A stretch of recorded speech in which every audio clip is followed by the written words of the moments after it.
How to get great slow motion results, shooting tips in Premiere Pro editing settings. In this video, we are going to show you how to get the best looking slow motion results when you need to slow down footage that you shot in the field.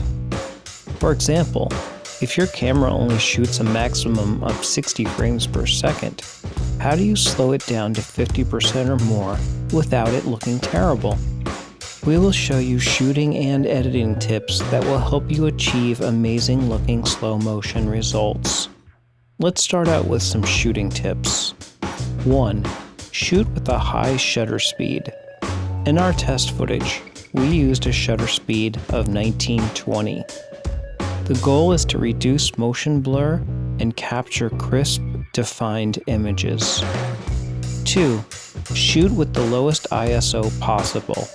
In our test footage, we shot with an ISO of 800 or less.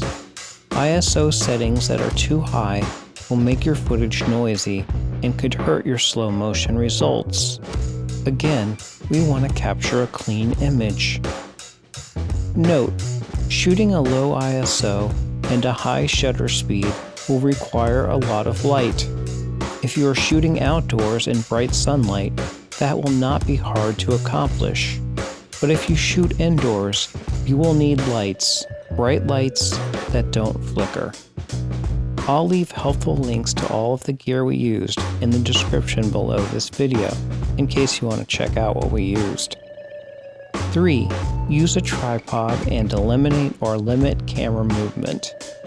This makes your image less complex. 4.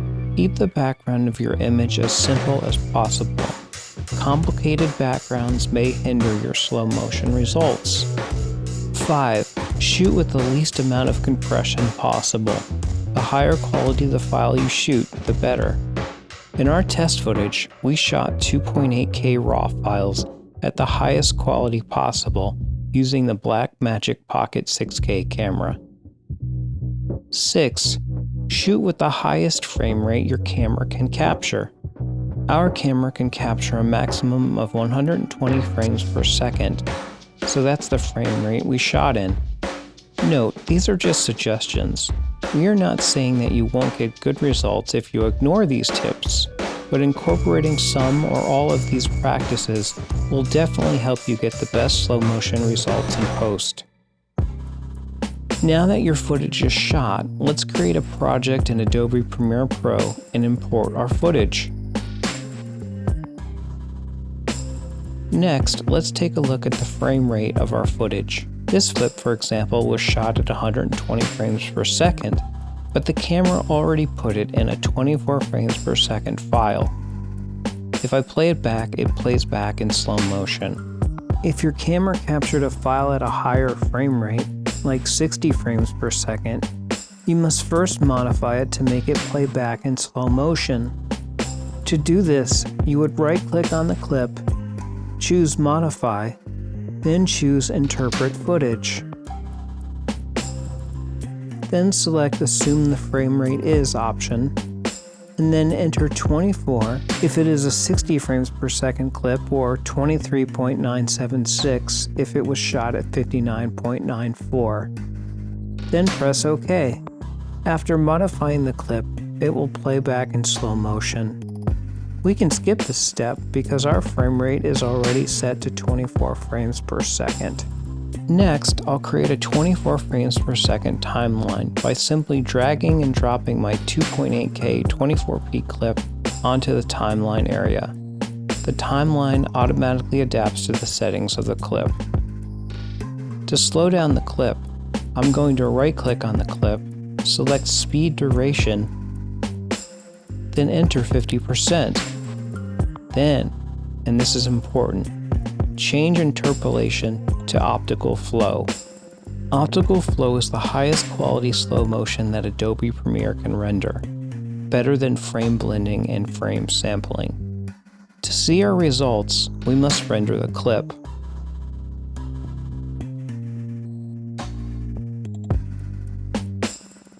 When we play the clip back, it looks very good. Not bad considering we just took a clip that was shot at 120 frames per second and made it look like it was recorded at 240 frames per second. So how does Premiere Pro handle clips slowed down more than 50%? The answer is mixed. Sometimes, depending on the complexity of the shot, you can slow down the video to super slow percentages and it looks good. Other times, the results are not very good.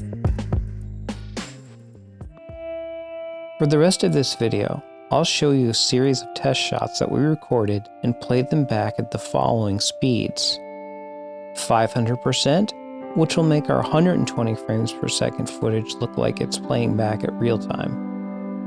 100%, how we actually shot the clip, 120 frames per second.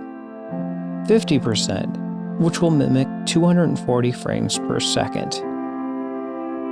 25%, which will mimic 480 frames per second, which is pretty extreme. This will give you an idea of what optical flow slow motion can and cannot accomplish.